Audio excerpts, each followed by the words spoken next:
आता पुढची बातमी आहे कांद्यासंदर्भात।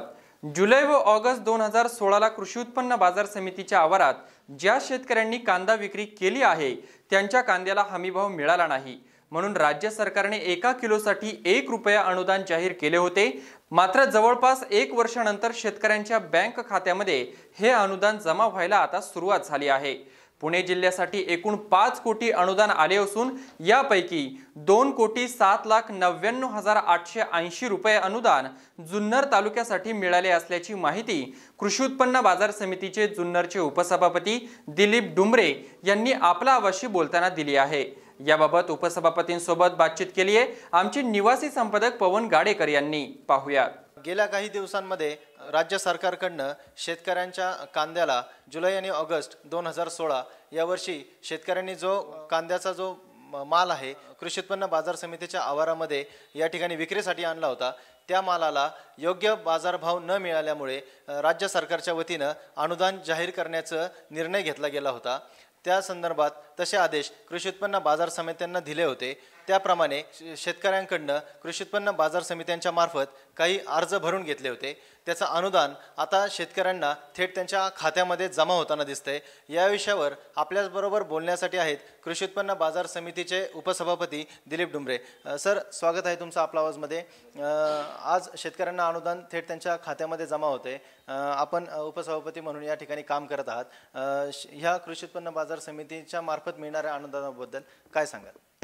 मागच्या वर्षी जुलै ऑगस्ट या कालखंडामध्ये महाराष्ट्र शासनाने शेतकऱ्यांकडून आडत घेण्याऐवजी व्यापाऱ्यांकडून घेण्यात यावी असा निर्णय घेतला आणि त्याची अंमलबजावणी सुरू झाल्यानंतर शेतकऱ्यांचा माल घेत असताना व्यापारी आणि कडून शेतकऱ्यांचा माल कमी किमतीने घेतला गेला आणि त्यावेळेला बाजारभाव अतिशय ढासळले, कमी झाले आणि त्यामुळे शेतकऱ्यांना कुठंतरी त्याचा दिलासा मिळावा। शेतकऱ्यांना एकतर बाजारभाव कमी रेटचे परवडत नाहीत म्हणून कुठंतरी दिलासा द्यायचा म्हणून महाराष्ट्र शासनाच्या वतीनं जुलै आणि ऑगस्टमध्ये कांदा विक्री कृषी उत्पन्न बाजार समित्यांच्या आवारामध्ये झालेल्या कांदा विक्रीसाठी किलोला 1 रुपया याप्रमाणे अनुदान देण्याचं शासनाने घोषित केलं।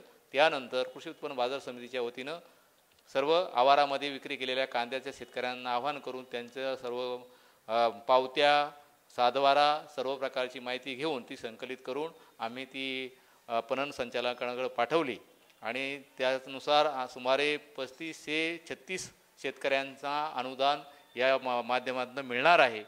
उपबाजार ओतूर असेल, उपबाजार आळेफाटा आणि मुख्य कार्यालय जुन्नर या तिन्ही ठिकाणच्या शेतकऱ्यांनी जो कांदा विक्रीला आवारात आणला होता साधारणतः त्यांना 2,07,99,880 रुपये प्राप्त होत आहेत। कारण पुणे जिल्ह्यासाठी ह्या सर्व योजनेअंतर्गत 5 कोटी रुपये मंजूर झाले, त्यापैकी 2,07,99,880 रुपये हे कृषी उत्पन्न बाजार समिती जुन्नरच्या आवारात उपबाजारांमध्ये विक्री झालेल्या शेतकऱ्याच्या कांद्याला मिळते। यात थोडंफार आम्हाला समाधान आहे।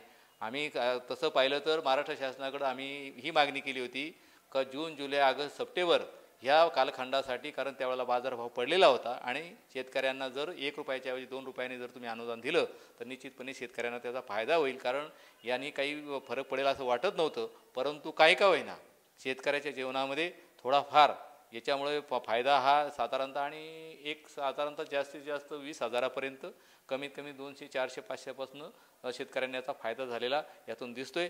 थोडाफार का होईना समाधान याच्यामध्ये आहे का आम्ही सगळीचा पाठपुरावा केला, शासनाने त्याला एक चांगला प्रतिसाद देऊन शेतकऱ्याला आज डायरेक्ट त्याच्या खात्यामध्ये कुठल्याही प्रकारे त्याच्यामध्ये भ्रष्टाचार होणार नाही, डायरेक्ट शेतकऱ्याच्या खात्यामध्ये हे अनुदान जमा होणार आहे।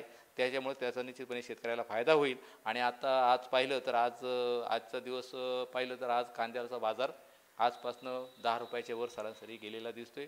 ओतूर, जुन्नर, आळेफाटा या ठिकाणी 12 रुपये 13 रुपयापर्यंत कांदा गेला आहे। हे निश्चितपणे आम्हाला शेतकऱ्यांच्या जीवनामध्ये समाधानाची बाब आहे असं या ठिकाणी मला वाटतं। साहेब, बरोबर आहे। आता काही ठिकाणी अशा गोष्टी पुढे आल्या होत्या की समजा वडिलांचा खातं आहे आणि मुलांनी जर कांदा आणला तर त्या दोघांमध्ये अनुदान नक्की कसं द्यायचं, याच्यावरती काही जर तरतुदी, काही तांत्रिक बाबी असतील तर याच्यावरती आपण काय उपाय काढणार? नाही, यासाठी आम्ही ते ॲफिडेविट वगैरे करून दिलं होतं। कवा संबंधित मुलाच्या नावावर कांदा गेला आहे, वडिलांच्या नावावर शेतीचं सातबारा आहे, आम्ही ते ॲफिडेविट वगैरे पाठवून दिलं होतं, परंतु त्यांनी काही ते कन्सिडर केलेलं नाही, शासनाने ते कन्सिडर केलेलं नाही। त्यामुळे अशा पद्धतीनं कांदा विक्री झालेल्या लोकांना त्याचा फायदा होताना दिसत नाही. तो खरा ॲक्च्युली ते व्हायला पाहिजे होता, परंतु शासनाने ते मान्य न केल्यामुळं अशा पद्धतीनं एकाच्या नावावर सातबारा आणि दुसऱ्याच्या नावावर कांदा विक्री झालेला आहे. तर त्या लोकांना फायदा झालेला दिसत नाही आणि हे थोडं शेतकऱ्यावर नाही म्हटलं तरी थोडाफार त्या अन्याय होतो असं वाटतंय. आता हे जे अनुदान आलंय तर ह्या 2 कोटीमध्ये ते ग्राह्य धरलेलं आहे की ते सोडून हे 2 कोटी आले? नाही हे ते सोडून झालेले, म्हणजे ज्या लोकांना फायदा याचा मिळाला नाही अशा याच्या पद्धतीमुळं का ज्या एकाच्या नावावर सातबारा आणि एकाच्या नावाने विक्री झालेली ते सोडून हे प्रत्यक्षात डायरेक्ट त्या खात्यावर जमा झालेलं अनुदान 2,07,99,880 रुपये हा आपल्या कृषी उत्पन्न बाजार समितीच्या आवारात कांदा विकलेल्या शेतकऱ्यांना हा डायरेक्ट लाभ होणार आहे. आता आपण ह्या ज्या शेतकऱ्यांना जे अनुदान आलेलं नाहीये त्यांची आज ही तांत्रिक गोष्टीच्या काही चुकी असतील किंवा काही ह्या तरतुदी राहिल्या होत्या, तर मग यांना आपण एक काय आव्हान करा? आता त्यासाठी सुद्धा आम्ही परत प्रयत्न करणार आहोत. काही आता त्याच्यामध्ये थोडे त्यांनी काही यांच्यामध्ये हे काढल्या होत्या त्रुटी, त्या त्रुटी दुरुस्त करून परत पाठवण्याचा प्रयत्न कृषी उत्पन्न बाजार समितीच्या वतीनं निश्चितपणे करण्यात येईल.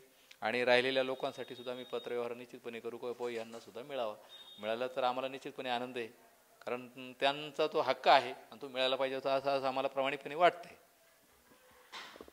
कृषी उत्पन्न बाजार समितीच्या वतीने 2 रुपये अनुदान मिळावं अशी अपेक्षा शासनाकडे व्यक्त केली होती. मात्र 1 रुपया दराने या ठिकाणी राज्य शासनाच्या वतीने अनुदान आलं, थेट काही लोकांच्या खात्यामध्ये शेतकऱ्यांच्या खात्यामध्ये जमा झालं.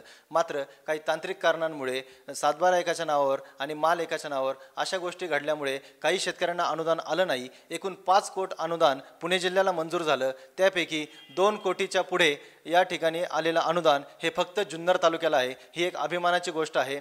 मात्र कृषी उत्पन्न बाजार समितीच्या वतीनं ज्या शेतकऱ्यांना अनुदान आलं नाही त्यांच्यासाठी नक्कीच कृषी उत्पन्न बाजार समितीचे संचालक मंडळ प्रयत्नशील आहे. पाहूयात येत्या काळामध्ये या शेतकऱ्यांना कशा प्रकारे दिलासा कृषी उत्पन्न बाजार समितीच्या वतीने देता येतोय. लक्ष्मण दातखेसोबत पवन गाडेकर, आपला आवाज, कृषी उत्पन्न बाजार समिती, जुन्नर.